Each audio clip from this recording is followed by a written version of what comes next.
Welcome to Props and Hops, a podcast pursuing the best in betting and beer.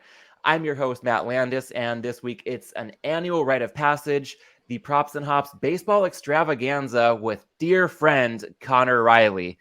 Conor, this is our 18th straight year doing our MLB Predictions Reveal together, third straight season doing it in podcast form, and we will keep with the structure that has stood the test of time thus far, going division by division, talking postseason picks, individual awards, and of course, bringing the hops into Props and Hops, a beer bet based on our favorite regular season win total wagers, 3 apiece for each of us. We'll see if we go head to head once again this year. That's been an uncanny run these past couple of seasons. But overall, to reintroduce Conor to the audience here, my roommate, partner in crime once upon a time at Boston University, the officiant at my wedding. And all I can say to the audience is that if you like a nice blend of information and plenty of entertainment, you've come to the right place. You're in for quite the treat. Conor, welcome back to Props and Hops. Oh my goodness, raising the bar high. So happy to be here, Matt. This is just, I am so excited about baseball every year, and it seems like, this is the third year doing on this amazing podcast, but doing it so many years in a row. I think I'm still looking for my first World Series correct pick, but don't let the audience get swayed by that. Law of averages says we are going to hit one of these sooner or later. So I can't wait to do this with you, man. All right. Well, you can often pick correctly when it comes to the beer side of things. So let's bookend the conversation with the hops. And to kick it off, Conor, what are you drinking today? In my mind, nothing says, summer at a nice hot ballpark than Guinness Draft. Got some leftover, some St. Patrick's Day. So to break these open and get ready for baseball, couldn't be happier. All right. A nice dark beer for a hot summer ahead. Oh, I love that sound. I will join you shortly. I've got the same can I've had the last couple of years here. It's called Baseball. Highland Park Brewery out here in Los Angeles calls it a sports lager. It's just one of those clean, crushable, easy drinking beers. Definitely the kind of companion you'd want at the ballpark or if you're watching a game at home or out with some friends. So 3 straight years, I'm going with Baseball. Conor, great to have you back on. Let me crack mine as well. All right. Cheers, man. Cheers, buddy. Let's get some winners. Yeah, I hope so. We've got some room for improvement based on our performance last year, having gone back a little bit, and we'll get there in a moment. But I did want to preface this first. For the first time that we're recording this show in podcast form, we have recently seen a World Baseball Classic. And as a Mets fan, I know there was a big black eye on the event with Edwin Diaz getting injured, celebrating a big win. As an Angels fan, not a black eye at all, the way it ended, seeing Ohtani and Trout at the very end of it. But it is interesting to think that their seasons probably peaked before opening day, given what the Angels' track record looks like with Ohtani and Trout as teammates to date. So, Conor, I want to ask, from the World Baseball Classic, what do you think is more stereotypical of our teams, your Mets or my Angels? The fact that the Mets had their $18 million plus closer go down before the regular season started, or some Angels superstars perhaps seeing their most meaningful action of the year in the month of March? Oh boy, that's a dead heat, isn't it? That is a dead heat. I feel like in the Mets regard, the something is going to go wrong. The other shoe will drop category. It was hard to even make this one up. Getting that text, because to be honest, didn't watch much of the Classic. Love baseball.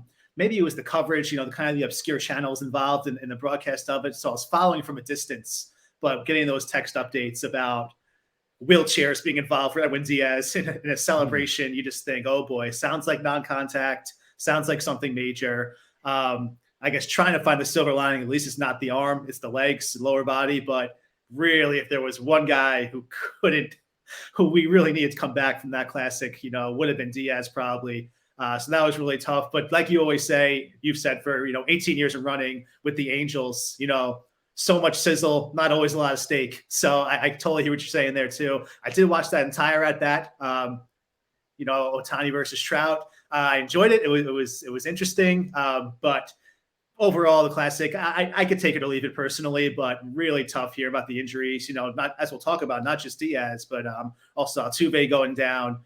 So I understand why, baseball's got to make a buck, spread the game worldwide, but selfishly as a fan, you don't want to be the one who gets affected by injury. But those are the breaks, and still got a whole season to play.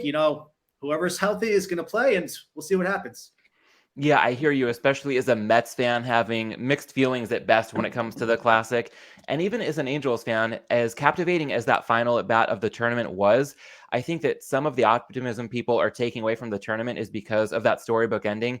And in the future, that's just going to be damn near impossible to recreate. So, injury risk aside, with guys playing extended innings when typically if they were with their major league clubs, they would be playing a lot less. And yes, injuries can still happen in spring training, but it's probably less likely if you're taking fewer at bats or fewer meaningful reps before you're fully ramped up. And even if you want to push all that aside and just say, look at the way this came together, it was an awesome end to the tournament. Even Japan's walk-off win in the semifinals with Shohei running the bases. People often forget how fast he is, in addition to his power as a hitter and his velocity as a pitcher. But overall, still, it's just going to be tough to recreate. So I'm glad that we got a good ending to this event, but I do think that even the most optimistic view probably calls for maybe a lower bar next time around than the really high bar that we saw come the finish of this past tournament. And Conor, just a little bit more reflecting back before we look ahead to the 2023 season in store.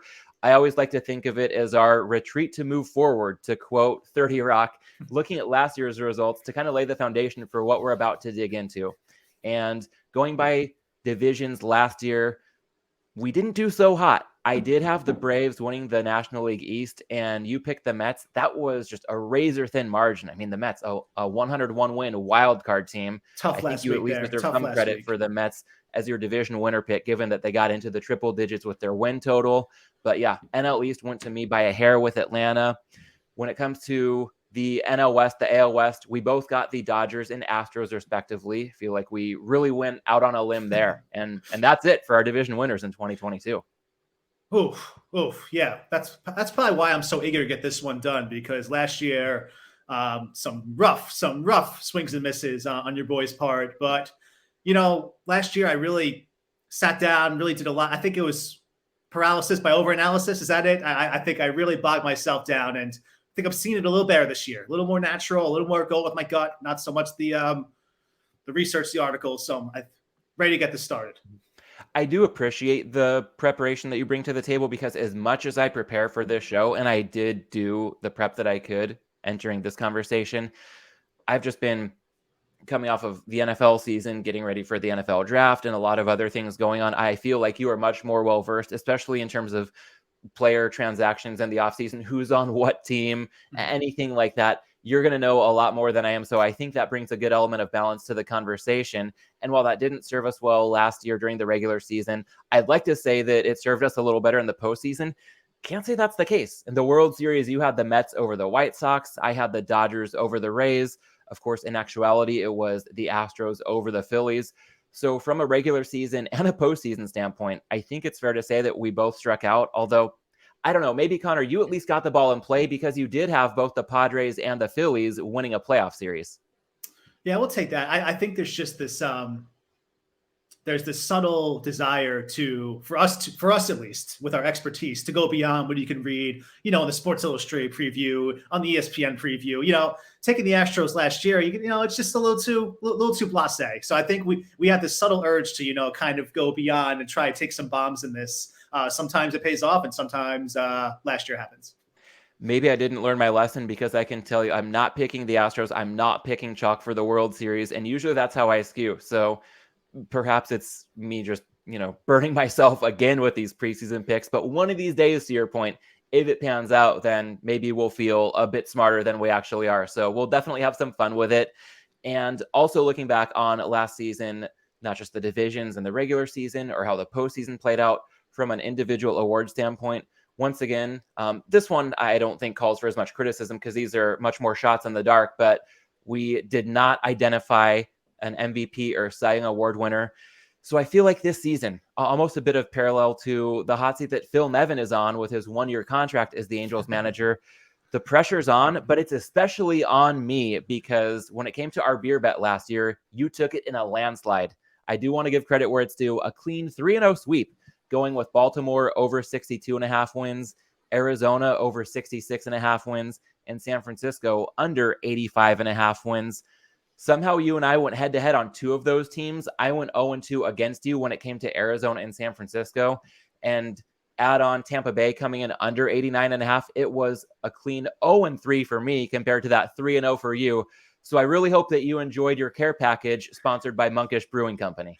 Very much so. Very much so. A wonderful way to enjoy the football season and celebrate the baseball season as well. Nice little Venn diagram there. I was seeing him last year. I thought it was a little tougher this year. I really took the mindset last year of, the books really want me to do this. They're daring me. The Giants, I think, were 20 games below their actual total from the year before. And, the other two teams were so low that, they were just daring, to pick the other way. And I went with it. And it worked out well, but I didn't quite see those same ones that jumped off the page this year. So we'll see if it continues. Well, let's see what you are seeing when it comes to our division by division breakdown for the 2023 campaign. Let's start with the NL, then the AL, work our way from east to west as we did last season. Got to say, quick disclaimer off the top. These markets have been out for a while. So when we get around to individual awards picks or even how we think teams are going to fare in the postseason, it's not to imply that we're betting heavily on anything we're talking about. If we're even betting at all, it's an efficient market a couple of days out from opening day. So small bets, if any, largely for fun. And it has been a lot of fun doing this over the years. So Conor, let's see how fun we can make it for 2023. Starting in the NL East, how do you see things unfolding? Well, it's great. I'm going to start with the bet I will absolutely not make, which is the Braves to squeak by the Mets in this division. It was razor thin in my mind before Diaz went down. Realistically, I could see with the Mets bullpen that being 3-4 wins right off the board. I don't think that's a margin that they can make up, at least until I get some help at the deadline, which we think that Steve Cohen will, knowing him. But I will take the Braves and that lineup and that pitching to edge out the Mets and win this division. And I had that FanDuel New York here, had that at plus 100 today. So it's always nice to get the plus money of division winner. And that's what I have there. And the Phillies, with the Rhys Hoskins injury as well, just really saps a lot of power out of that lineup. I think they're going to rely a lot on Trey Turner early on and the returning Bryce Harper. Phillies come in third. And seem like an annual tradition now, Marlins and National, a distant fourth and fifth. All right, well, I'd love to say that I see things differently or push back a bit, but one division in the books, one division in which we are in lockstep with our sequencing here. So we'll see when it gets to playoff seeding and how many teams from each division with the added wild card. Maybe we will have a different outlook on the NL East, but for right now, I've got the same order as you. Braves, Mets, Phillies, Marlins, Nationals. I think we'll get a little bit more off the beaten path in future divisions. Conor, let's see if that might happen, starting with the NL Central. Yeah, knowing the recent trends of us two, I think we're going to differ on this a little. I have a long time. I think it's like 2006, just like bad juju from the Mets Cardinals series. I'm going to fade them again as far as winning the division. I'm going to take the Brewers plus 165 this morning to win this division. Just love Burns and Woodruff at the start of that rotation. They traded Josh Hader, which I still need an explanation for. I'm not thrilled with them doing that, but the Cardinals, we don't speak in too much narratives, but I think a lot of their, with Wayne right now being hurt and Molina being gone, maybe some structure from the clubhouse gets lost there. I think it was a close enough division over these years where the Brewers can squeak by with Yelich still hanging on. Rowdy Tellez, a really good home run hitter. I do think they squeak out this division. Cardinals being a wild card, but Brewers take the division, St. Louis second, and then yet again with this division, 3, 4, 5, it gets ugly out there. I have Cubs followed by Pirates and Reds, but nothing would shock me in terms of how 3, 4, and 5 shake out there. All right, so you were correct in your anticipation. We'd have some deviation at the top of this division. I do have the Cardinals winning it with the Brewers in second. 3, 4, 5, as much as that can seem random, we do have the same order, Cubs, Pirates, Reds. I've got to say, if you were to ask me 5 minutes ago if Rowdy Tellez was the name of a Major League Baseball player, I would have said no way. But apparently it's the name of a pretty good player. So what am I missing with this guy? Just enlighten me a little bit here because you've clearly done more homework. I think, in Milwaukee, he's got the build of Prince Fielder. He's not going to, even with the bigger bases, he's not going to steal any. I promise you that. I think 35, 40 home run power. And just a nice clog in the middle of that lineup. If Yelich's going to get on base, has some, speed guys up front, he can be an RBI machine this year. So just a masher for them. And when it comes to Pittsburgh, if I recall correctly, you've got a nephew who's quite a fan of their mascot. How much did that factor into your nudge of the Pirates finishing in fourth place in this division instead of bottoming out in the cellar of the NL Central? Oh boy, this is going to be our first double down because not only do I have him in fourth, stay tuned for the over-under totals for the Pittsburgh Pirates because my nephew is urging me that Jack Sawinski and company are going to hit some serious home runs, make some diving catches. He's 8, by the way, and really, really win some games this year. So I am fully on board with the Pirates train, and let's hope they get a good season for him and for their fans. I'll just make sure that good friend of the show, attorney, and a former chief compliance officer at a regulated book, Mike Roselli, does not hear that you have an 8-year-old nephew with any involvement whatsoever in a podcast about betting related to baseball in any way. So just to be clear, the opinions voiced by Conor are not meant to reflect the opinions of anybody else, especially should they be a scant 8 years old. I love the infatuation with Pittsburgh, though, so we'll have some fun with that a bit later in the show by the sound of it. Conor, moving on to the NL West, how do you see this one going this year? I feel like it's pushing more and more and more towards the Padres here. And for that reason, I feel like the Dodgers this morning at minus 125 seems like a value.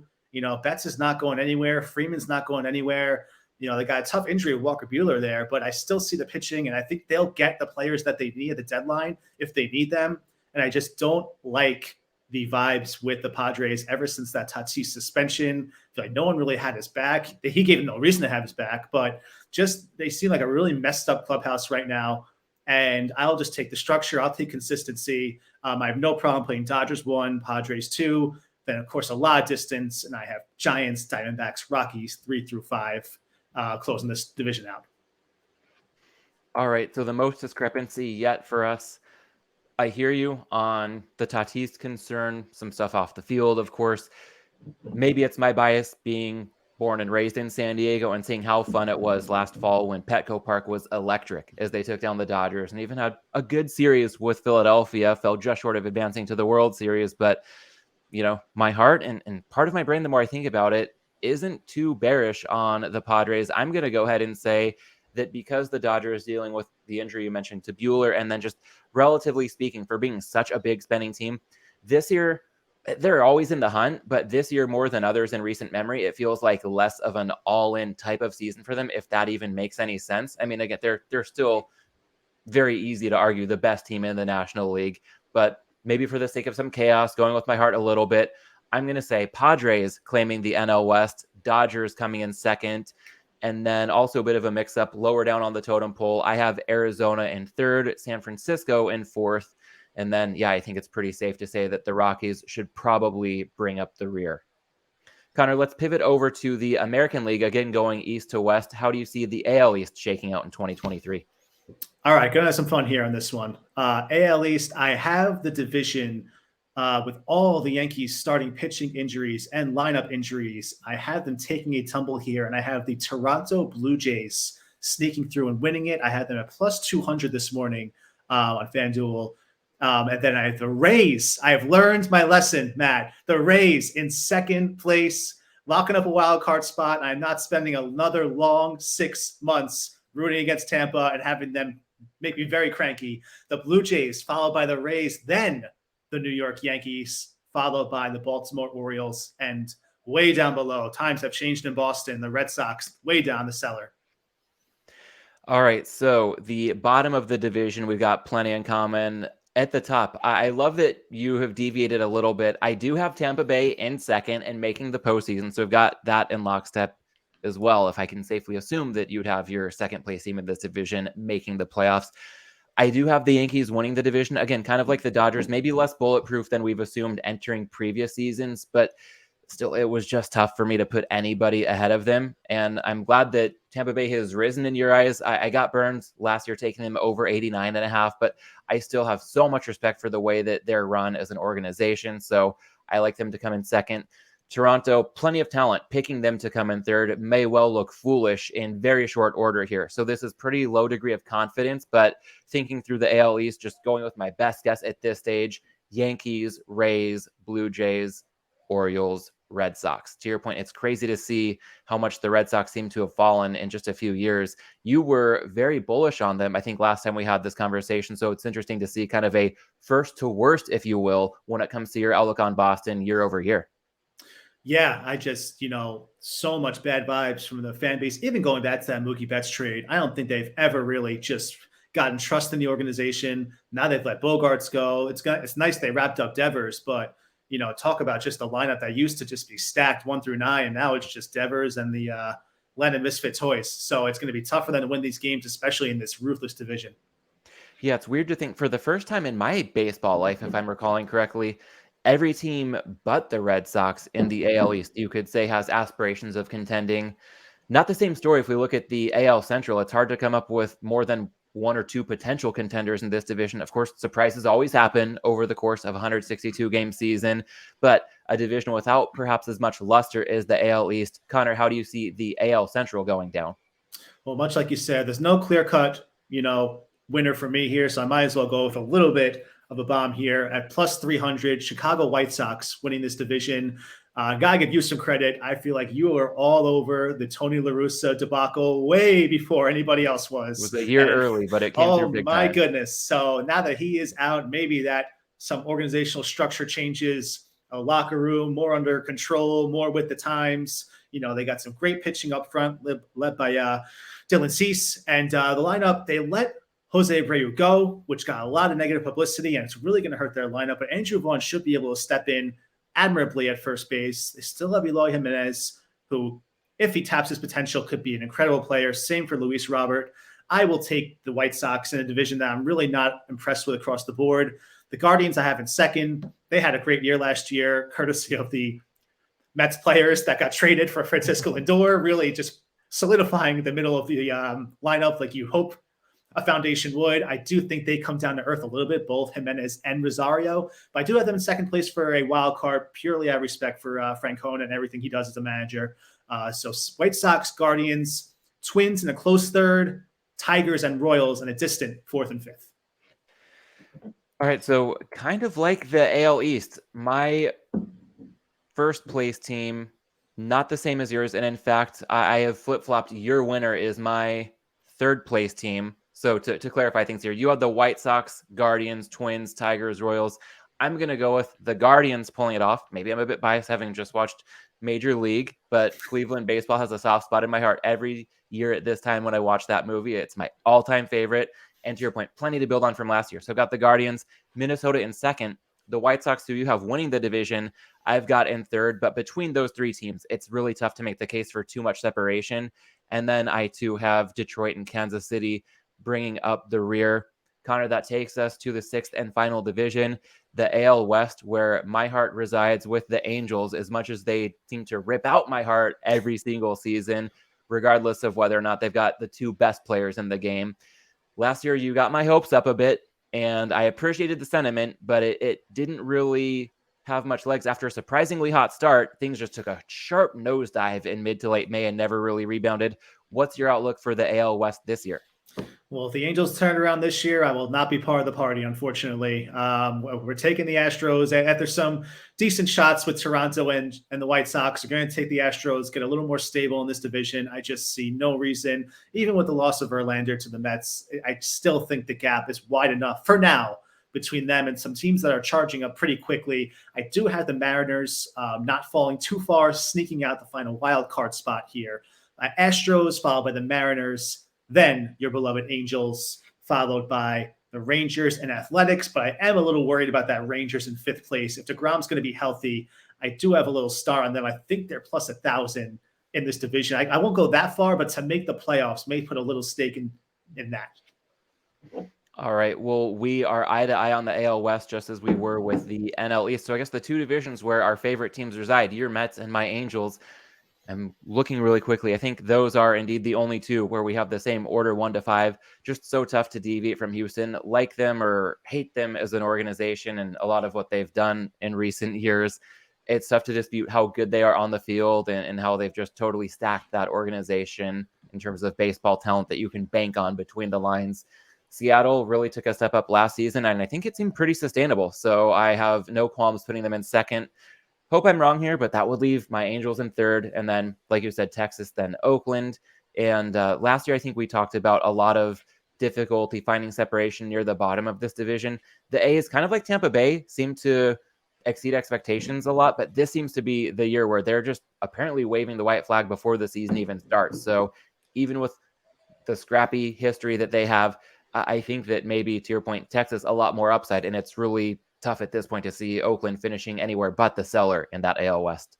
Very tough, very tough. They were a team I was looking at in terms of maybe taking their over, but the more I looked at the number, I just couldn't stomach, them winning in that division, that consistently. All right, that takes us through our regular season division picks. Conor, when it comes to the postseason, let's do, again, starting with the National League, then the American League. We can talk about with this new playoff format, which teams we have getting a bye in the first series, and then walking through wild card round, division series, league championship series. What's your outlook for the National League? I love baseball my entire life, but not ashamed to admit, about a few hours ago, I Googled MLB playoff format 2023. I had to make sure I actually knew what was going on here. It's still so new to me, but I think I got it. I got my division winners, and I have 3 wild card teams. It just so happened I took 2 teams from each division. I do think it's going to shake out that way in terms of winners and wild cards. Mm-hmm. So I have the byes going to Atlanta and Los Angeles Dodgers, which leaves my one other division winner, the Brewers, facing off with the Cardinals, and I believe the Brewers take out the Cardinals in the wild card round, leaving the other 2 wild card teams. Tell me this sounds familiar. The Mets and the Padres, my crankiest weekend of September this past year. I have the Mets getting a little bit of retribution after the Joe Musgrove fiasco, and the Mets beating the Padres in the wild card round. All right. Yeah, I penciled in Mets over Padres before you even got it out. So glad that assumption was correct. And then let's hear it from you as well when it comes to the divisional round in the LCS. And then I'll break down my picks and we'll see where we can compare and contrast there. Yeah, sure. And much like last year, the Mets pitching is going to be what it takes. I think once they get to the postseason, if they get to the postseason, the road becomes a lot simpler than actually getting there over the long haul with these older pitchers. I think if they're in, they'll make some damage. And I had the Mets over the Dodgers in the divisional, as well as the Braves over the Brewers, setting up a long-standing rivalry of the Mets taking on the Braves. And you are crazy if you think I am putting Atlanta over my beloved Mets. So I do have, for the second straight year, and probably 15 out of our 18 years doing it, the Mets representing the National League in the World Series. Conor picking the Mets to win the pennant. Who would have thought? You're representing them with that jersey. And I think with the new ownership and the way this team is built, not as crazy as it's been in a lot of recent years. So I will be rooting for that to come to fruition if my pick doesn't come true. And I feel like most of the time when we get to these postseason picks, I often find yours much easier to root for anyway. I will get to all of my picks in a moment. I will say I too have the Mets defeating the Dodgers in a playoff series, but it's not the division series. So in the National League, I am giving byes to the Padres as well as the Braves. So we do have, for both of us, you pick the Dodgers to win the NL West, but we're giving the NL West and NL East champions those first series byes. And the wild card round, I have St. Louis over Philadelphia. So I have 3 playoff teams from the NL East. I gave the Phillies a 6th seed, I believe. Let me check my work. Yeah, Braves, Mets, and Phillies all sneaking in. Only the Cardinals out of the Central. So again, wild card round, I've got, excuse me, let me find my space here. There's a lot to keep track of as we do this with this new format. You were right. Absolutely. It's not as clean as it once was. Wild card round, Cardinals over the Phillies and the Mets over the Dodgers, setting up the division round. That's a football saying. I guess in baseball, it's the division series. So I'll get that straight. I think you're going to have flashbacks to last fall if this comes true, but I've got the Padres advancing over the Mets and then the Braves advancing past the Cardinals, leaving an NLCS of the Padres over the Braves. I, too, am saying this is where the buck stops with the Brave season, and I am putting the Padres in the World Series this year. Well, I got to tell you, if my pick doesn't come true, anybody but the Braves. So let's go Padres if that doesn't come true. And it's a good pick. It's a good pick. And I think that's both of our league championships. They should hire us to, write the scripts for this, because both league championships we've written here are dynamic. It will be awesome to see. Yeah, it'd be a lot of fun. So hopefully come mid to late October, we've still got some skin in the game with these picks. So if you've got the Mets advancing out of the NL, I've got the Padres. Let's see how it shakes out with the American League, starting with the teams that you are assigning first series byes to. Yeah, so I took the White Sox to win the Central, but I can't be so brave as to give them a bye here. So I gave the Astros and the Blue Jays the wild card byes, leaving my final division winner, the White Sox, to take on the Rays. I do have the White Sox beating the Rays in the wild card. I also have the Mariners taking out the Guardians, which means correct. The New York Yankees are not a part of my playoffs, which I think my biggest thing on the board here, Yankees not to make the playoffs, was plus 330 this morning. I will be taking that for a small wager, and you'll have a very fun year here in New York, trolling my friends, trolling all the locals. So that'll be a nice one. But the division's too tough. I'm not liking the vibes of the injuries. So I have the Yankees out. So in the wild card round, White Sox over Rays, Mariners over Guardians, setting up a divisional series where I have the Astros rather quickly dispensing the Mariners and the Blue Jays over the White Sox, setting up my 2 first round bye teams, the Blue Jays and the Astros in the LCS. And we're having some fun here. The Toronto Blue Jays to take out the Astros and win the American League pennant. All right. You were definitely having some fun with this, and I tried to do the same. I wasn't so bold as to keep the Yankees out of the playoffs. In fact, they were my second bye in the AL alongside the Astros, of course. So both leagues, we won AL and NL East champions, getting those 2 byes. But where you picked the Blue Jays, I picked the Yankees to claim that AL East. In the wild card round, I've got the Guardians advancing over Toronto and then Seattle over Tampa Bay. Division round, let's have some fun. You kind of touched on it, the way the Mets are built, the playoffs, it's kind of a different game than the regular season, which is so silly to me. You play a 6-month marathon to get to the most meaningful action, and then it becomes so much of a crapshoot. But it could be fun in the sense of teams that maybe aren't superior in a bigger sample size, really having quite a bit of life.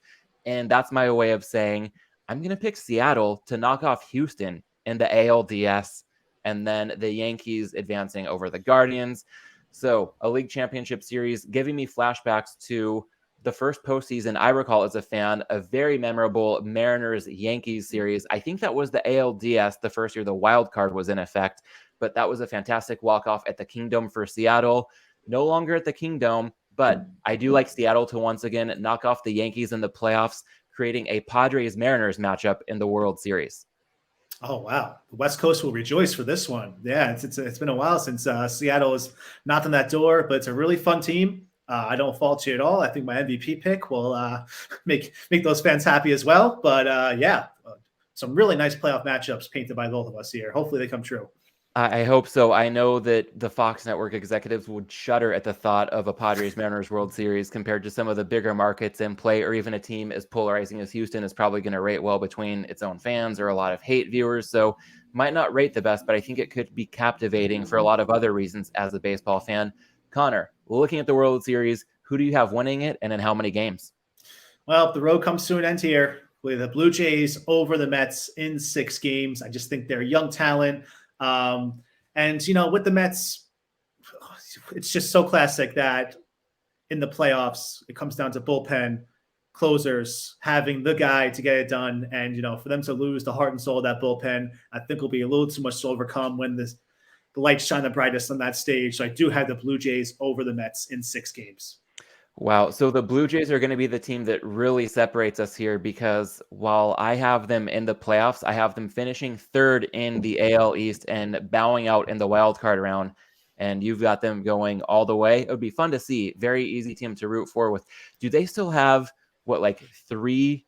essentially three juniors between Vlad, Bichette, and Biggio? Yeah, they're still rocking and rolling. Biggio struggled a little bit, but Vlad and Bichette are easily at their prime. They're right in the thick of MVP caliber players. So to have that kind of young talent, it's just a very fun team to root for, and I think a very talented team. All right. Well, I guess we're showing our coastal bias a bit with you taking Toronto and the Mets to win their respective pennants, and myself taking the Mariners and the Padres to do so. But either way, I'd enjoy that kind of World Series. And the one I picked, I would enjoy as well. I feel like I've gone with a lot of boring picks in recent years that I've kind of been rooting not to see. And this one would be a blast. If it is indeed the Padres and Mariners, I'm going to stick with my heart here and say Padres over the Mariners in a full 7 games, a really captivating series. If Seattle advances this far, you touched on it a while ago, they haven't really knocked on that door for a while. Well, they've never actually made it to the World Series, so they've never knocked on a door at this level. It would be their first time winning a pennant. The Padres, one of the few other teams to have never claimed a World Series title. So either way, if we do, by some bizarre turn of events, actually see a Padres-Mariners World Series, we'd be guaranteed a first-time champion in 2023. And that'll be a nice change of pace. I feel like it's been a lot of years now of, Houston, LA, Atlanta, all these staple teams. To get some new blood in there would really be awesome. Yeah, I guess it's spoken like true Mets and Angels fans when we're saying anybody but the Braves or the Astros. But I think a lot of the rest of the baseball world would agree with us in this case, especially when it comes to the Houston side of that equation. Absolutely. Absolutely. Yeah. Get some new blood in here, get some fresh faces. There are stars all over the place in both of our World Series matchups. So hopefully it comes to fruition. Yeah, well, I enjoy that this year we're both going out on a bit of a limb, truly, when it comes to our World Series picks. I mean, the Blue Jays, Mets, Padres, Mariners, all expected to be good teams, but they're not the heavyweights that a lot of people would pick if they're going off the chalk. So with your Blue Jays over Mets pick, my Padres over Mariners pick, plenty of fun, hopefully, in store if these teams can be competitive and give everybody else a run for their money. That would just make for an exciting, not only regular season, but finish to the postseason as well. And Conor, in the midst of all this, we're going to see a lot of star individual players making some noise. So let's transition to the awards markets. We can talk MVP and Cy Young, again, putting the National League first and then following it up with the American League. When it comes to the NL MVP race, who do you see taking it home this year? Yeah, just try to write the narratives in my head about how this award tends to work. Ohtani has really put just a lot of uncertainty into how this works, but at least the National League is a little more cut and dry. I'm giving it to Mookie Betts plus 950 this morning. I just feel like there will be much more intrigue in that division because of what we talked about, the Dodgers and your World Series pick, the Padres being so neck and neck. I feel like the country really embraces that when it happens and really gets into it. So if Betts can really lead the team, with the new rules, maybe even bumping up his steals a little bit, just these electrifying plays that he can be the star of LA that leads them to a division title and really in the tightest race that we have. So I'll go with Betts plus 950 for NL MVP. One follow-up on that, because I think you made a very sage point a couple of years ago. I'm trying to remember, it was 2 years ago or last year when I went with Trout. You mentioned that I think this was 2 years ago because Ohtani hadn't fully broken out yet, but you were prescient. You mentioned that Ohtani could really contend if he performed at a high level on both phases of the game, and he won the award. Also, Rendon was fresh off a big contract, and when there's a lot of star power on the same team, guys can kind of cannibalize each other. With the Dodgers, that certainly seems like a possibility, yet you're still going with Betts. I wouldn't be surprised at all to see him win it. He is an awesome player, and to your point, if the Dodgers are a great team, if he's the face of the franchise, this could completely feasibly get home. And at the same time, just how much did that teammate cannibalization factor go into your decision here? It did. With Freeman being there, he's going to put up some monster numbers as well. I just feel like with Betts, the opportunity to be a 5-category, star there with his speed, I think if he's someone who puts up, sniffing 30 home runs along with perhaps 25, 30 steals on a division winner, it just smacks a little harder than Freeman putting up more of a 4-category approach, although both can easily fit their way into the top 5 in the balloting. I'll give Betts just the slightest edge, with his defense in the outfield and with his stolen base potential. I think he could just kind of edge out his teammate. And I just don't see that much that they make, take each other's votes away, but I don't see that much brewing on the rest of the league in terms of a clear-cut star. I thought about Acuna for sure, but, Acuna's got a whole other guys who could take votes away from him. So in breaking it down, I just think that Betts could be the most marquee name to really put up the best numbers.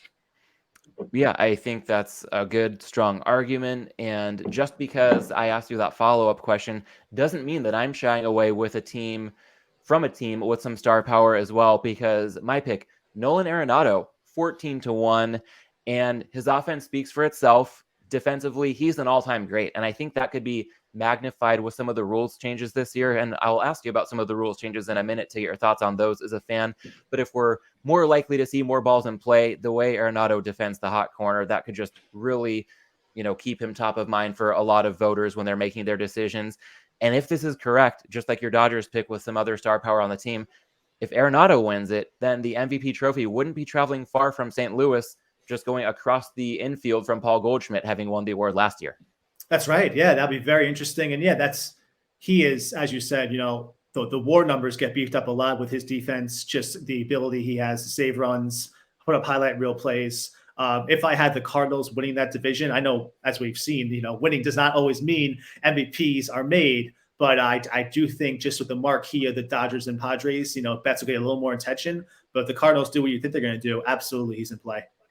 Yeah, I guess you can say team wins don't equate to MVPs unless we're talking Trout Cabrera in 2012, but that debate is more than a decade old. So I'll try to just leave it at that for now and move on to, speaking of some AL superstars, the American League MVP market in 2023. Conor, who you got? I teased it a little bit. I think Ohtani does if you don't like Ohtani to win it, you got to thank Ohtani because he puts the odds for others just so much higher than they presumably would be. With Ohtani being so close to almost even money, it's crazy. So I will take Julio Rodriguez at plus 900. I guess I have a West Coast bias with these MVPs, but another just young star. I think, as a whole, we're just craving these new talent to show what they got and really take the stage. And if he puts on a show like he did last year, the sky's the limit for him. So feeling good about Julio at plus 900. I get the logic. I cannot bring myself not to think Ohtani for AL MVP. And I know it's a short bet. One of the best numbers I'm seeing, plus 220. It gets shorter from there at other books. So this is not a value bet necessarily, but if we're picking our MVP winners, just the fact that he's a star, of course, at two positions and only occupies one roster spot, I feel like everybody's always kind of been aware of it, but it's, I think, becoming more heavily factored into a lot of the savvier baseball minds, especially perhaps as he comes up on free agency and the value of not just what he does when he's pitching or when he's hitting, but the fact that you basically get a star at two positions for one roster spot. I mean, if that's not valuable, I don't know what is. And I'll save the long-winded argument about how arbitrary the American League all-time home runs record is as to why Ohtani didn't get this award last year. He did win it in 2021. And I just feel like until we see otherwise, the way that he's proven not just his talent, but so much durability over the last couple of years, still firmly in his prime, it's just tough to deviate from a unicorn like Ohtani. You got to think durability would be the only, because it's hard to almost conceptualize how far he would have to drop, either as a pitcher or a hitter, to lose out on these votes. Because as you said, it's a pretty high floor he has for both positions. So at the voters, it might just be a fatigue. I don't know what will make them change their standards, but it's interesting to think about, okay, how high will his ERA have to climb until we say no? Is it 3.5? Is it 3.8, 4.0? Or how much do the home runs have to drop to think that weird mesh zone of how far he'd have to fall in either one of the positions to lose out on votes will be very interesting to see it for this year and many to come. Yeah, well, plenty of West Coast bias in our MVP picks. Let's see, Conor, what you think in the National League. Last year, I've got to give you a quick shout out. You didn't mention this name when we were talking NL Cy Young, but when we broke down our divisions, talking NL East, you mentioned with the Marlins, Sandy Alcantara. That name did come up from you in this conversation last year, so definitely got to give you a pat on the back for that. Thinking NL Cy Young this season, who do you have bringing home the hardware? In classic Conor luck, I think the name I picked last year was Joe Musgrove, who ended the Mets season. So just you can't really wrap it up any better. I'm taking a NL Central. He might not be the ace of his own team, but he's got a track record, and I'm liking the plus 2,000. Give me Brandon Woodruff of the Brewers. If I had to win the division, I don't see a whole lot of firepower in the NL Central opposing offenses as a whole, other than the Cardinals. So I'm thinking he could get through, have a lot of quality starts, have a really nice ERA. He pitches to soft contact. Give me Brandon Woodruff plus 2,000 and my longest shot on the board by far. All right. Well, you are just absolutely going to love my NL Cy Young pick. A guy by the name of Max Fried on your nemesis, the Atlanta Braves. Oh, you hit me with the Max, and that's not my Max. Oh. 12-1 odds. And I got to say, I jinxed him last year. I was at a Braves-Dodgers game at Dodger Stadium. Fried took a perfect game into the sixth inning. And I have a Braves fan, Ben, who was at the game as well. And he was sitting in a different section than my friend who I was at the game with, my former colleague at BuzzFeed, Jason, if he's listening to this conversation, which I know he will be. So Jason may recall this as well. We're walking over to meet my friend Ben, and I told him when we were getting close to his section, I said, hey, I'll see you when the perfect game gets broken up. And as soon as I hit send, Dodgers get their first hit. I see Ben like seconds later, and it was just too much of a coincidence, but it was a good time in the moment. And I'll say maybe giving Fried a bit of a reverse jinx this year and wishing him well, at least individually, not picking the Braves to advance over either your Mets or my Padres picks coming out of the National League in the postseason. But again, maybe some bias seeing him up close and in person for what was quite possibly the best start of his career. He had dynamite stuff, and he had Freddie Freeman in a pretzel with those at bats all night long. So seeing that in person, again, I know there's some bias to that equation, but the way that he has just really blossomed as a starter recently, I feel like at 12-to-1 odds, he would be my look at the NL Cy Young Award winner. And I know you're absolutely going to love this as a Mets fan. You know what? He's been terrific though. When he's on, he is terrific. I think Spencer Strider got a lot of the attention last year as the hotshot young guy, but Fried is the ace of that staff, no question about it. Even like his defense is incredible. I think he nearly concussed himself on a play trying to make a diving throw to home. So you could tell he's a gamer. And if someone's going to win it from that staff, Fried would be the guy for sure. All right. Well, I know that you don't want to see it, so I will take your mind off of that topic without any further belaboring the point. Let's get to the American League. Connor, who do you have winning the Cy Young Award out of the AL? You know, sometimes when you're looking at the odds, a name just jumps off that's interesting to you. And if I have the White Sox winning the division, I'll go ahead and take Dylan Cease to win it. He's, you know, and at least in my book, I didn't see plus 900 coming. I thought it would be way, way higher. So I'll take the books on this one. Maybe they see something I don't. And, I will comfortably put plus 900 on Dylan Cease and cheer for my beloved White Sox to cash that division. All right. This is where I'm really going to go off the reservation in a sense, but I'll explain the rationale here. George Kirby, if the Mariners are going to win the AL pennant, then I think he's going to be a big reason why. He's seen some steam recently, but still saw him very close to the time of this recording at 60-1 at FanDuel. And part of this, again, bringing some bias and emotion to the table here, just being a fan of the sport this time of year. George Kirby is from my wife's hometown of Rye, New York, the pride of Rye High School. So that, you can't help but factor that into the decision just a little bit for some emotional rooting interest. Also, my uncle David, living in Seattle, a Mariners fan, he will text me about, quote, Rye George Kirby. It's almost like Rye is his first name and George is the middle name here. So he's having a good time watching this pitcher just blossom before his eyes. And beyond the fact that Kirby is from my wife's hometown, plays in my uncle's hometown for his favorite team now, I think the upside's there for this to quite possibly happen. Kirby really flashed in the postseason, and he closed out Toronto in dramatic fashion on a big stage last year. I think his performance, again, it's going to be key if Seattle's going to have another deep playoff run in them this year. When it comes to a big factor in Cy Young voting, innings pitched, Kirby has a big frame. I think that can bode well for his durability over the course of a long season. And I've heard a guy who goes by the name of Spreadopedia on gambling Twitter, Jason Weingarten, really sharp when it comes to a lot of these futures individual awards market. He picks out a lot of long shots with really interesting rationales, and he's had some really good things to say about Kirby as well. So I know that in years past, I've gone quite chalky with these kinds of picks, but 60-1 on a guy like George Kirby, it's going to be tough not to put a small flyer on that for the rooting interest, if nothing else. But I think the talent is there to quite possibly bring this one to fruition. Oh, that's great. Yeah. Once the value gets that high, just pick it and root for it. Absolutely. These are so tough. I don't think I've ever hit one of these awards, to be honest. I sometimes go off the reservation a little, but these are really, really tough to hit. There's so many things in play. So to even say you had 1 year where you're on the side of George Kirby, that's a lifetime worth of worth of cred. Yeah, we'll see how that plays for bragging rights, but we've got more than bragging rights on the line when it comes to our regular season win total beer bet. So, Connor, I tried to look at regulated books, some numbers that were widely available, staying within reasonable juice, anywhere in the range of minus 120 is fine. I'm not trying to say over on a team that's juiced at minus 180 to get a cheap win in this equation. With that framework in place, let's hear it. What would you say? Well, let's alternate. I guess in years past, we've alternated picks. So what is your first pick for a regular season win total in 2023? I will take my first pick to be, I'm going to go Texas Rangers under 81.5. I know what DeGrom can do. I've seen what he can do. He is creme de la creme if he's on his game.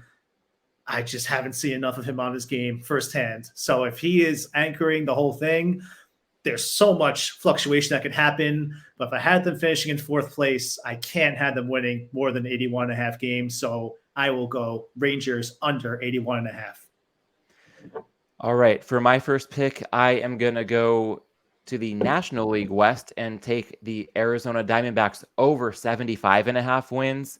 And to peel back the curtain a bit with a couple of these picks here, I really tried to find discrepancies between a really sharp offshore book that I consider to be more of a market making book and find some discrepancies between more recreational skewing regulated US books. And part of that is because I think I need to respect the betting market after going 0-3, just going off of my own opinion and gut instinct in this beer bet last season. So Arizona over 75.5 for reduced vig seen recently at DraftKings. I don't think that's going to last until opening day. And beyond that, I would say that for Arizona on the Beating the Book podcast that dropped at the start of this week, Paul Sporer, somebody I've listened to for years, a great guy who's done a lot of good work with Fangraphs over the years. He said that he expects the Dodgers to be relatively down this year. Again, when we're talking Dodgers, relatively down could just mean maybe they're not a shoo-in to win well over 100 games. They're still going to be a force, but if they drop off just a little bit, that could only help a team like Arizona. And then Adam Burke on that same Beating the Book podcast episode, a guest on this show midway through last season, talked about the Diamondbacks being a team that's really well positioned for the new rules, especially when it comes to the limit on pickoff attempts or disengagements and the bigger bases. Arizona, a team with a lot of speed, so the rules changes could really cater to the Diamondbacks. That's enough to get me, all things considered, on Arizona over 75.5. I like that one. I think they were one of my three last year. I think they were one that was way low last year. I said, I'll take the plunge. So they did well for me. Wishing the best for you as well. We'll see. I might be a year late on Arizona over, but I've got to get on that train now, especially after you were early to them last year. What's your second pick? Second pick, as mentioned briefly earlier, we will go Pittsburgh Pirates over the robust total of 67.5 wins. They got some young players. O'Neal Cruz, still coming into his own. Ryan Reynolds is still there. He's a legitimate slugger. You hear so much about their bullpen being really, really poor. David Bednar did do well, the World Baseball Classic. If he could just lock down some of these games, we're not asking for the world here. Just do a little bit of work, Pittsburgh, get to those 68 wins, and let's cash this one. All right, so another pick where we're going to stay in the same division, but I'm going to cross leagues on you, going from the Pirates in the NL Central to the Royals in the AL Central. I'm taking them under 69.5, and not much to say here except when I was shopping lines, there was a pretty clear discrepancy between one of the sharpest books and one of the most recreational books, that 69.5 available at a major U.S. regulated book. So give me Kansas City under 69.5. I promised a bit more analysis for my third pick, but didn't want to overthink things across the board here. Conor, so far, 2 picks for each of us, 2 different teams. This is our last chance to see if we can break that streak on going head-to-head over the years on this type of bet. Well, I'm going to slightly double down on this one. I'm thinking I'm going to stay in the NL Central. If I have the Pirates over 67.5, I am going for the Cincinnati Reds to have a disastrous season of under 65.5. It's tough to even say that. It's going to be a long summer of stomaching the Reds winning any kind of game, but I don't think they're going to eclipse that 65.5. It's a division that's not great, but I think it'll be close enough where every game against the Reds, the other teams feel like we have to have this one, so they might really just get beat up down the entire season. They have Hunter Green in the rotation, but not much else to speak of. I think Joey Votto is still trotting out there, more of a fan appreciation tour at this point, but really just nothing going on there for Cincinnati. Give me them under 65.5. All right, you heard it here first. 2023, the year of the Joey Votto fan appreciation tour. Love it. Well, I can confirm that for the first time in our 3 years doing this, we are not going head-to-head on any teams. So we've got that going for us. And just like you having 2 unders to 1 over, I'm going to have another under here as well to make it 2 unders to 1 over for both of us. And I'm going to take the Miami Marlins under 76.5 wins. That line also available at DraftKings. And with this one, Adam Burke, not just on Gil Alexander's Beating the Book podcast, but in Ed Fang's 5 Nugget Saturday newsletter this past weekend, broke this one down. I liked a lot of what I saw. From an offensive standpoint, the Marlins scored the fewest runs in baseball last year, and things are not looking that much better for them when we look at their lineup up and down this year. And from a pitching standpoint, yes, they've got Alcantara, but they're lacking depth behind him. And also Jason Weingarten adding to the Miami under handicap on a new podcast called Deep Left, and that's part of the Unabated network. So that was a cool recent discovery of mine. he mentioned that he finds the Marlins to be pretty much priced at the top of their range of possible outcomes. Again, Alcantara, the reigning NL Cy Young winner, a lot to like about him, but it's going to be tough for him to be any better. And kind of like what Adam Burke was saying about a lack of depth behind Alcantara, I mean, the Marlins might be counting on meaningful innings from Johnny Cueto. And if he was pitching in the bigs in 2013, which I think he might have been, that was probably a good idea. 2023, not so much. So to round things out for me, I'll call it Marlins under 76.5. And a quick recap here. Conor, you've got Texas under 81.5, Pittsburgh over 67.5, and Cincinnati under 65.5. And I am going with Arizona over 75.5, Kansas City under 69.5, and Miami under 76.5. We've got to have a tiebreaker this year, Conor. And since we're not going head to head, I guess we can call it, visitor's choice for a tiebreaker. Should we both finish with the same record with our 3 picks? Let's say you can call your favorite pick or what you deem to be my worst pick, and that can be our tiebreaker here. So if you correctly identify your favorite pick to be right or my worst pick to be wrong, then that would determine our beer bet. I guess it's fun to me take Arizona under this year. I think that would be the fun route to take. Oh boy. Okay, so I guess the Diamondbacks head to head in some way for the second straight year. So I'll put you down for the tiebreaker would be if Arizona comes in under 76.5. So last year I was rooting against the D-backs. It didn't treat me so well. So I will selfishly hope that rooting against the D-backs treats you equally poorly this season. You got a deal. All right, so that takes us through our predictions extravaganza. But Conor, it's not all just kind of rinse and repeat from the format in past years. This year, we've got some new rules in place around the league. The pitch clock probably going to be the biggest difference maker to the casual fan, and perhaps some betting angles as well. Also, the shift being banned, bases being bigger, pitcher disengagements being limited, so we shouldn't see nearly as many pickoff attempts. I covered some betting angles last week with professional prop bettor Porter to try to get ahead of some changes we might see as a result of these new rules. But Conor, as a casual bettor and a more than casual fan, what are your thoughts on Major League Baseball's new rules entering the 2023 campaign? Obviously, can't wait to see the true effect, see if they're really, it seems like they're going to take this seriously with the pitch clock and speeding things along. Just from angles, even with my fantasy baseball teams, being a Mets fan especially, this pitch clock, I am a little concerned for the older pitchers breaking away from their routine and having to fire off pitches at a faster rate than usual. So early on, I'll probably be on the under strikeout totals per game, especially if it's an older pitcher on the mound, because I think fatigue might just set in earlier. If he's not used to his normal rest between pitches, I think it may come into factor where, especially if you're Justin Verlander or Max Scherzer doing the same thing for decades, and then being told, no, you have to move faster in your 40-ish-year-old bodies.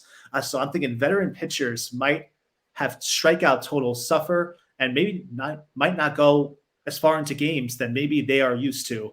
Obviously, with the steals, cannot wait to see with the bigger bases, some semblance of a stolen base this year. Stolen bases creates hit and runs. Stolen bases create tag-up opportunities from second to third, from third to home. All these great plays that you're used to seeing to really showcase the best parts of the game, which, believe it or not, are not walking, striking out, hitting home runs. You want to see world-class outfield arms. You want to see world-class catchers trying to throw out runners, world-class speed on the bases. So to see those things promoted, I think can be a really, really cool impact on the game.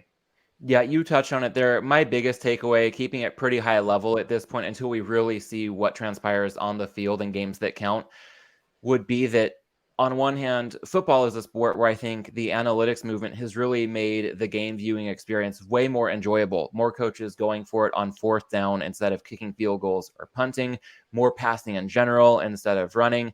I think that the NFL is more optimally played when it's more analytically sound from a coaching standpoint. Baseball, it's kind of been the other way. The 3 true outcomes, I get it if teams are just trying to win games, but to your point, strikeouts and home runs can be really dramatic, but when we're seeing them left and right, I think they lose some of their luster, and outside of really big moments, they can become quite mundane. And then a lot of walks, that's what nobody tunes into baseball for.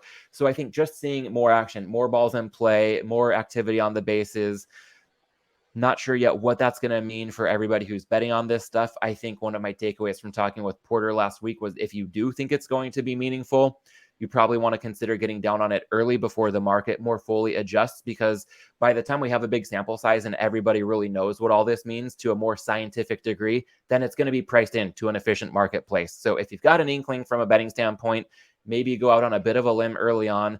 I'm just excited to sit back as a fan and see how much more exciting the games are, and honestly, how much shorter the games might be. Maybe it's, my old age getting into, my mid 30s now, but games of 3+ hours where it's just home run, strikeout, or walk compared to games that might be 2 hours, 40 minutes, 2 hours, 45 minutes. We'll see where they'd end out this year. Anything substantially under 3 hours would be a win, especially if not just the time of game, but the pace of action within each game really ratchets up in 2023. Oh, absolutely. I think on a game by game basis, if you're betting a team on the run line or you're just wanting to win, it's just a better experience than saying, oh man, I hope they can hit this 3-run homer in the 7th inning and get us back into it. No, it's more of a fluid, I hope something might happen here. Play some station to station, play some small ball. Let's get back into this, things like that. And I think it's a much more enjoyable as a casual fan and even as a bettor trying to track the game. Oh, okay, 1, 2, 3 inning, 1, 2, 3 inning, walk here. It's just way, way more exciting.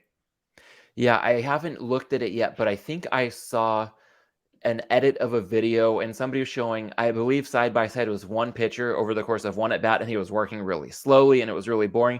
And over the course of that at bat, or it might have even been the time between pitches, maybe tell me if you've seen this. I think it was a pitcher just his time between pitches, and maybe there were pickoff attempts, other disengagements, calling the catcher to the mound. But there was a spring training game where an entire half inning took place in the same amount of time that it took for between pitches in a game under the previous rules. So if we can just get rid of that kind of crap, then I'll chalk it up as a win, almost regardless of the outcome of what it means for certain players or the team that I root for.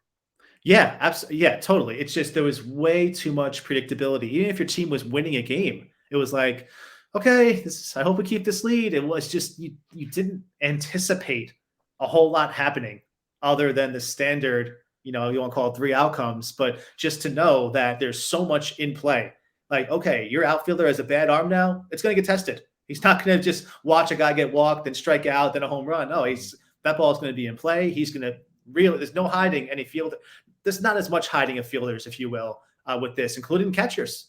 Having a catcher with an arm now is going to be an integral part of team defense, and it should be really, really exciting.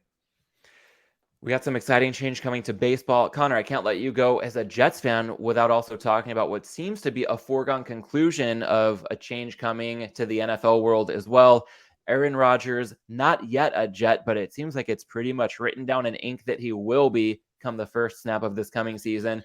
What are your thoughts on, in all likelihood, this upcoming transaction of Aaron Rodgers taking over under center for your New York Jets? I'm going to have to wipe away a lot of past quotes I've said about the guy. As a person, I've never been a huge fan, but just by default, you can't help be excited. Their quarterback position messed up so many games last year. You could just tell it didn't take a mind reader to see the sidelines, those veteran defensive leaders looking at Coach Saleh just saying, we can't do this. We cannot get these stops just to have 3 and out, 3 and out, 3 and out. It was some of the worst first to second year regression I could ever imagine seeing from a player. It looked like he had no idea what to do in terms of footwork and going through progressions. He was just trying to wing it like in BYU. I can't blame him. It's worked in the past, but it just seemed like total steps backwards. And to be honest, I'm not sure Saleh is the coach that can recover from that with his defensive background. So tentatively very excited, but pretty much by default, I would have been excited with Garoppolo or Carr or any kind of new blood in here because the defense has been incredible this past season and a lot of skill players around him. And if it's Rodgers, it's going to be a lot of fun out there, good or bad. It's the Jets will be back on the front pages. Absolutely. And with all the speculation and access to legal betting in your home state of New York, which I'm always envious of talking to you here from California, have you taken an early lead on any bets? At this point, it's pretty much baked in, but for a while, there was some Rodgers speculation that didn't seem fully priced in at some books. Any early looks at the Jets and the futures market in anticipation of this news becoming official? No really early looks from me. Haven't really kind of parked the NFL after the Super Bowl as far as my bets go. But But you can tell, I think a couple of weeks ago, my brothers were telling me that, looking at the numbers, it's like, oh, he's coming. Like the Jets would never be valued like this with Zach Wilson at QB1. So it's interesting to see that the Jets, who I believe have the longest playoff drought in the NFL, being even considered not just to win a game or two, but actually have some championship futures is just almost too insane to process. But if they get the quarterback, it's really a sky's the limit situation. Yeah, I'm looking right now. The Jets 16-1 to win the Super Bowl. Trying to find conference title as well. Seeing plus 950 to win the AFC. All right, so Jets plus 950 to win the AFC, plus 1600 to win the Super Bowl. And I think I'll redeem myself a little bit after talking about Max Fried from your nemesis, the Atlanta Braves, to win the Cy Young Award, which might harm your Mets a bit. For the Jets, I took a very speculative early lead. Again, small flyer, not expecting much to come of these bets, but Jets to win the AFC at 13-1. So, maybe again in the futures market, it's not like closing line value on a full game NFL point spread come game day, saying that I have 13-1 when the market is currently 9.5-1 doesn't mean that I've even got a plus expected value wager, but I'm hoping that bodes well. The fact that I got to the number early. Super Bowl down to 16-1 and 25-1 was available earlier this month. So just looking for some flyers. To your point, most of the NFL betting dies down after the Super Bowl. But once we get to see some player activity, or especially as draft markets start to get offered, I know opening day in Major League Baseball, 2 days from the time of us having this conversation, within 24 hours of a lot of people listening to this conversation. But it's also tough to say with betting opportunities and player movement, especially with a surefire Hall of Famer like Aaron Rodgers going to a big market like playing for your New York Jets. It's kind of never the NFL offseason as much as we are transitioning into the start of baseball season. Yeah, I like those flyers you took because, the Bills aren't going anywhere in the division. Speculating a Rodgers-led team, I'm sure with the, uptick in teams that make the playoffs now, you get the feeling he won't mind much being a wild card team. So it's nicer to have, kind of the mindset of getting into the playoffs and seeing if you can do damage. Whereas the division, you think, oh man, Buffalo is going to be really all business during the regular season. It could be a much tougher road than just taking to win the conference. Yeah, fingers crossed. So you and I can share a rooting interest for your Jets, unless the Chargers somehow can weasel their way into a playoff run, in which case I would gladly root against those Jets futures. But probably not likely that both your Jets and my Chargers will make a run. So hopefully just between one of the two teams, there's some rooting interest next NFL playoffs. But Conor, plenty of baseball to occur between now and then. As we start to wrap things up, I know in the past couple of years, you've had some really good local craft beer recommendations. You're pretty close to the local scene in New York. On the way out of this conversation, any local beers or breweries that you'd like to plug? I just got back from there, actually. One of my good friends has bachelor party. Montauk Brewing Company always treats us well. There's such a small brewery out there. They take care of you. And the Wave Chaser, one of our favorite IPAs, and Montauk Brew Co. Thanks for taking care of us this last weekend. And we'll keep patronizing you. Nice. I'm looking up Wave Chaser on Untappd right now. And they're kind of looks familiar. I think I've seen them in distribution in New York. They've got a nice, like a white and purple aesthetic for Wave Chaser with it's almost like a triangle with purple on the left side, white on the right side. Montauk Wave Chaser, citrus, pine, and tropical in the tasting notes. That sounds right on point for an IPA. So I will say that I'll be in New York in a couple months. I hope to see you then, perhaps over a can or two or more of some Montauk Wave Chaser. Conor, thanks for coming back on the show and keeping this tradition alive and well. Such a pleasure, man. Forever and ever. Let's get those wins. Let's get to it. And to the audience, thank you for tuning into this episode of Props and Hops. Happy opening day. Enjoy the action, and I will catch you next week right back here on Props and Hops.